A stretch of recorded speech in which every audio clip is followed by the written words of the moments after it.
Selamat datang pada Jambore Gitika Hebat tahun 2024. Kali ini saya akan berbagi praktik baik pada kategori Gitika Dedikatif Kepala Sekolah dengan judul strategi meningkatkan rapor pendidikan melalui pengaktifan komunitas belajar sekolah di SMP Negeri 6 Ramangkuang. Hal ini penting kami lakukan mengingat hasil rapor pendidikan kami pada tahun 2022 dan 2023 sangat rendah. Assalamualaikum warahmatullahi wabarakatuh. Perkenalkan, saya Sabto Abadi SPD MBD. Saya adalah Kepala SMP Negeri 6 Ramangkuang, Kecamatan Ramangkuang, Kabupaten Ogan Ilir, Provinsi Sumatera Selatan. Saya sudah bertugas di sekolah tersebut selama kurang lebih 2 tahun 7 bulan.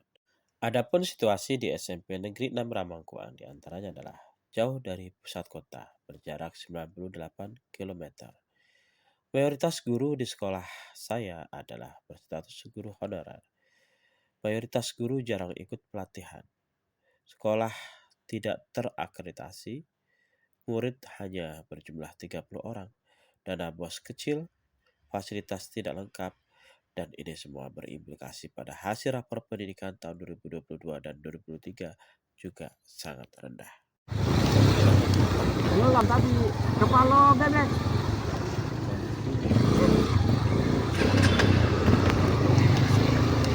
Ano lang tadi kepala bebek.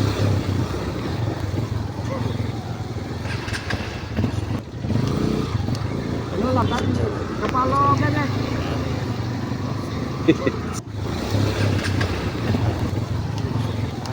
Ano lang tadi kepala bebek.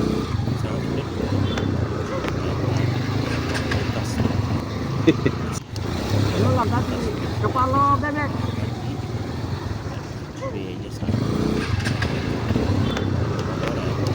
Ano lang tadi kepala bebek.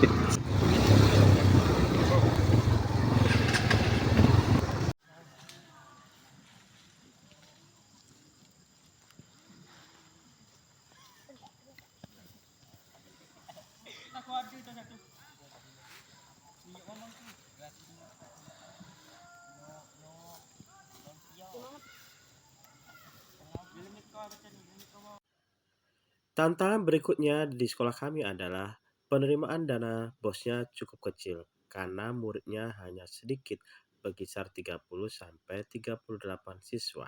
Sebenarnya ini bukan karena mutu sekolah yang tidak begitu baik, tapi karena memang dalam Kecamatan Ramangkuang setiap desanya ada satu SMP dan satu SD. Jadi hanya satu SD saja yang menjadi input di sekolah kami, sedangkan SD tersebut juga tidak begitu banyak muridnya. Hal inilah yang menyebabkan dana bos yang kami terima cukup kecil dan ini juga berimplikasi pada kemampuan sekolah untuk meningkatkan mutu pendidikan, di mana dana bos hanya cukup untuk membiayai guru honor dan operasional dasar saja.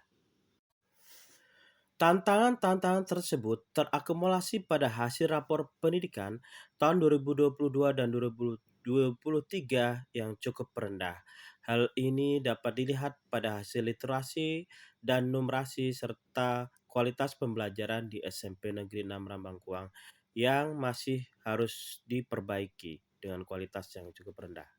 Di samping itu, sekolah kami juga statusnya TT atau tidak terakreditasi. Tantangan-tantangan tersebut terakumulasi pada hasil rapor pendidikan tahun 2022 dan 2023 yang cukup rendah.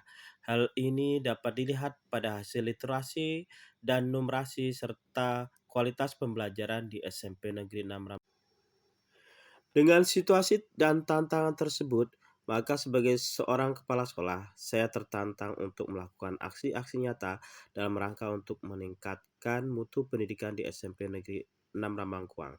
Salah satunya adalah menjawab berbagai macam kekurangan-kekurangan terkait dengan rapor pendidikan tersebut. Adapun aksi yang pertama, saya melakukan pemetaan aset. Saya melakukan pendekatan inquiry apresiatif, yaitu pendekatan manajemen berbasis pada aset atau kekuatan yang dimiliki. Adapun pemetaan aset tersebut diantaranya adalah pertama, kepala sekolah atau saya sendiri. Saya memandang diri saya secara positif. Saya memiliki beberapa kelebihan. Di antaranya adalah saya memiliki pengalaman manajerial. Pada saat menjadi guru, hampir semua tugas tambahan sudah pernah diberikan kepada saya, sehingga pengalaman manajerial di sekolah akan menjadi lebih mudah. Di samping itu, saya juga mengikuti beberapa kegiatan peningkatan kompetensi terutama berkaitan dengan dunia digital seperti Google Master Trainer, Quizzes Super Trainer, Training Canva, Quizzes, dan lain sebagainya yang ini akan membantu dalam rangka untuk peningkatan literasi digital di sekolah. Yang kedua, yaitu guru muda. Seperti dikatakan tadi bahwa sebagian besar guru di sekolah kami adalah guru honorer. Akan tapi ada potensi beberapa orang guru muda yang cukup melek teknologi dan bisa berkolaborasi dengan baik, energik, sehingga kemudian ini menjadi potensi yang luar biasa bagi sekolah kami. Yang ketiga, sekolah kami mendapatkan bantuan Chromebook dari Kemendikbud. Dan ini didukung dengan jaringan internet yang cukup baik di sekolah kami. Yang keempat, orang tua memberikan dukungan yang cukup positif di sekolah kami sehingga kemudian ini akan menjadi kolaborasi yang baik. Aksi berikutnya, saya membentuk komunitas belajar di sekolah yang terdiri dari para guru muda yang potensial. Ada 3 orang, yaitu Pak Andika Pratama, Ibu Nanda Rezeki Amelia, dan Pak Dodi Riansah. Ketiganya adalah guru muda yang punya potensi. Komunitas belajar sekolah adalah sarana yang sangat efektif dalam rangka untuk saling berbagi ilmu, pengalaman, dan sarana kolaborasi warga sekolah. Selain itu, Kombel Sekolah menjadi solusi pengembangan kompetensi guru di sekolah kami yang memiliki jarak jauh dari pusat ibu kota, medan yang sulit dijangkau, serta biaya transportasi yang mahal. Aksi berikutnya yang kami lakukan setelah membentuk Kombel, maka kami melakukan pertemuan rutin komunitas belajar. Pertemuan yang pertama, kami berdiskusi tentang program peningkatan literasi dan numerasi yang nantinya akan melibatkan murid bersama komunitas belajar. Dan ada satu program yaitu bernama Jepita, Jelajahi, Pilih, dan Cipta. Sehingga siswa dilibatkan mulai dari ide-ide program, pelaksanaan program maupun pada saat refleksi program. Pertemuan kami berikutnya yaitu workshop penyusunan KOSP berdasarkan lapor pendidikan. KOSP yang disusun berdasarkan perencanaan berbasis data sangat penting agar sekolah mampu melakukan refleksi dan perbaikan berdasarkan rapor pendidikan.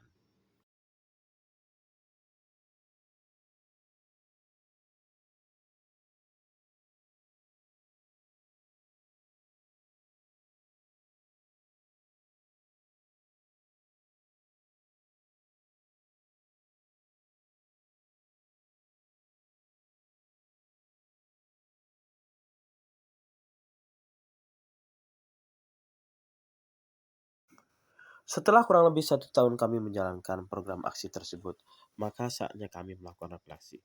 Refleksi untuk mengetahui apa yang sudah tercapai, apa yang belum tercapai, dan bagaimana kami memperbaikinya. Yang pertama yang sudah tercapai adalah hasil rapor pendidikan tahun 2024 meningkat. Bahkan ada salah satu indikator yang meningkat hingga 77,38% capaian naik. Literasi, numerasi, dan kualitas pembelajaran, serta iklim belajar di sekolah kami meningkat dengan warna hijau. Refleksi berikutnya adalah hasil di mana literasi digital meningkat, di mana para guru sering berbagi terkait kemampuan literasi digital. Dan juga ini berimplikasi kepada kemampuan literasi digital para murid. Kami juga memanfaatkan aset Chromebook dan jaringan internet yang bagus di sekolah kami. Hal ini sangat mendukung pada peningkatan literasi digital. Hasil dari refleksi berikutnya adalah pembelajaran yang dilakukan oleh para guru lebih bermakna. Di sini kami berbagi tentang bagaimana pembelajaran yang efektif dan inovatif.